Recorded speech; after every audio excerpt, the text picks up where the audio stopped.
Welcome to the HeyGen podcast. Today, we're diving into the fascinating world of the Episcopal and Anglican Church. Let's get started. Yeah, I've always been curious about them. So, where did it all begin? Well, it all started back in the 16th century during the English Reformation. King Mm-hmm. Henry VIII wanted to separate from the Roman Catholic Church, and that's how the Church of England was formed. Oh, that's interesting. So it was both political and religious, right? Exactly. It was a mix of both. Yeah. Then, after the American Revolution, the Episcopal Church was established in the United States, becoming independent from the Church of England. So that's why they say they're Protestant yet Catholic. Right, they embrace elements from both traditions. The idea is to find a middle way, it's called via media, between Protestantism and Catholicism. Mm-hmm.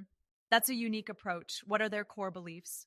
Well, they emphasize three main pillars: Scripture, tradition, and reason. Got it. This means they value a balanced approach to theology, combining the Bible, historical practices, and thoughtful interpretation.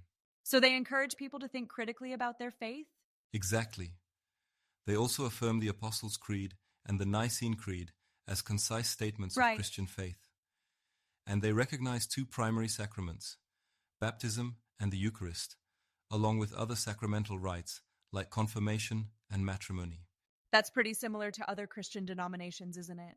Yes, but what's notable is their legacy of Okay. inclusion. They aspire to show God's love for every human being, with people of all genders and sexual orientations serving as bishops, priests, and deacons. That's really progressive. Yeah, it's one of the things that sets them apart. Absolutely. What about their worship practices? What do their services look like? Well, worship is centered around the Book of Common Prayer. Right.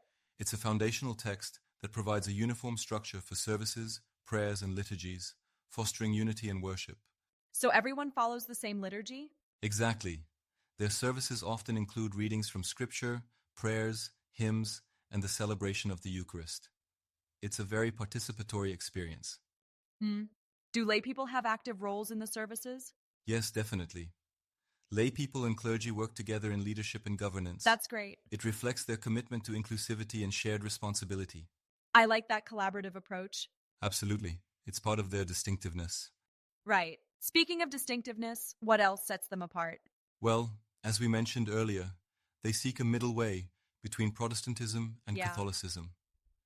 They also place a strong emphasis on reason and tradition, encouraging open dialogue and thoughtful interpretation of Scripture.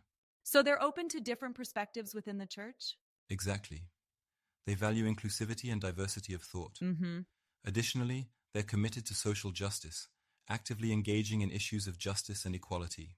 That's really commendable. Do they have any specific social initiatives? Yes, they strive to serve Christ in all persons and respect the dignity of every human being. Right.